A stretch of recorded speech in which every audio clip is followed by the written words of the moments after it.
വത്തിക്കാന്റെ ലോഗോയിൽ പുറത്തിറങ്ങിയ വ്യാജ വസ്തുക്കൾ പിടിച്ചെടുത്ത് ഇറ്റാലിയൻ പോലീസ്.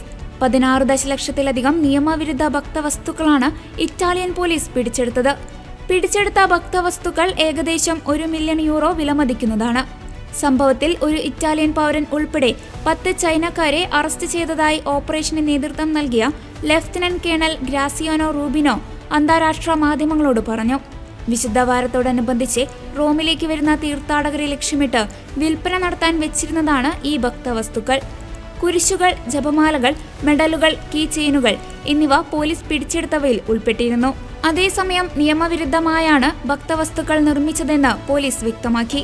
ഇതിനോടകം തന്നെ പോലീസ് 1 ലക്ഷത്തിലധികം വിലമതിക്കുന്ന വ്യാജ വസ്തുക്കൾ റോമിൽ നിന്ന് പിടിച്ചെടുത്തിരുന്നു. ജൂബിലി വർഷങ്ങളുടെ ഭാഗമായി നഗരത്തിലെ പ്രധാന സ്ഥലങ്ങളിൽ പെട്രോളിംഗ് ഊർജിതമാക്കുമെന്ന് ഇറ്റാലിയൻ പോലീസ് അറിയിച്ചു.